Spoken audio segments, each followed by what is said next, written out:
Cyber সচেতনতায় বিশেষ পদক্ষেপ নিল রায়গঞ্জ পুলিশ জেলা। তথ্য প্রযুক্তির উন্নতির সাথে দিনকে দিন বাড়ছে সাইবার প্রতারণা, আর এই সাইবার প্রতারণার ফাঁদে পড়ে সর্বশান্ত হচ্ছেন বহু মানুষ। এবার জনসচেতনতা বৃদ্ধির লক্ষ্যে এগিয়ে আসলো রায়গঞ্জ পুলিশ জেলা। ইতিমধ্যেই সামাজিক মাধ্যমে রায়গঞ্জ পুলিশ জেলার পক্ষ থেকে একটি সচেতনতামূলক ভিডিও প্রকাশ করা হয়েছে, যেখানে সাধারণ মানুষকে সাইবার প্রতারণার হাত থেকে বাঁচার উপায় পরামর্শ দিচ্ছেন পুলিশ প্রশাসন। বুধবার রায়গঞ্জের কর্ণজোড়ায় অবস্থিত জেলা আধিকারিকের করণে এক সাংবাদিক সম্মেলন করে কথা জানান পুলিশ জেলার অতিরিক্ত পুলিশ সুপার কুন্তল বন্দ্যোপাধ্যায়। আজকে আমাদের মূল উদ্দেশ্য সাইবার জালিয়াতির বিরুদ্ধে আমরা যে ভিডিওটা করেছি সেইটা জনসম্মুখে ছড়িয়ে দেওয়া। এর আগে আপনারা দেখেছেন যে 2024 সালে আমরা মোট 35 লাখ টাকা লোককে ফিরিয়ে দিয়েছি, যারা বিভিন্নভাবে সাইবার জালিয়াতির মাধ্যমে টাকাটা খুইয়েছিলেন।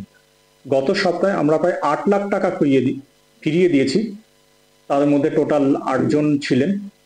তো আমরা দেখেছি যে বিভিন্ন সময়ে বিভিন্নভাবে সাইবার জালিয়াতির মাধ্যমে মানুষ প্রতারিত হচ্ছে।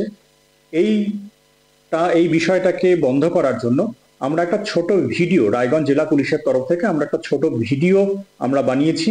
এই ভিডিওটা আমরা চাইছি যে যত বেশি করে সম্ভব মানুষের মধ্যে ছড়িয়ে দেওয়া। আমার রায়গঞ্জ জেলা পুলিশের তরফ থেকে আমাদের আবেদন, বিভিন্ন যে হোয়াটসঅ্যাপ গ্রুপ আছে এবং বিভিন্ন সোশ্যাল মিডিয়া গ্রুপ আছে, এবং আপনাদের মাধ্যমে যত বেশি করে সম্ভব এই ভিডিওটা আপনারা ছড়িয়ে দেবেন, যাতে এই ভিডিও দেখার মাধ্যমে কিভাবে সাইবার প্রতারণা হয় এবং সেটা কিভাবে বন্ধ করা যায় সেটা নিয়ে আমরা বিস্তৃত এই ভিডিওতে দেখেছি।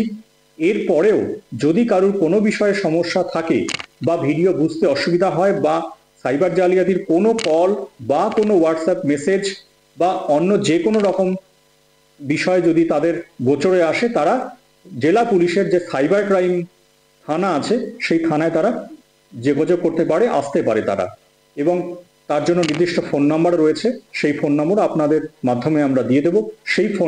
সেই ফোনে কল করলে পরে আমরা তাদের যথাসম্ভব তাদের সচেতনতামূলক কি করতে হবে কি করতে হবে না সেটাও আমরা জানিয়ে দেব।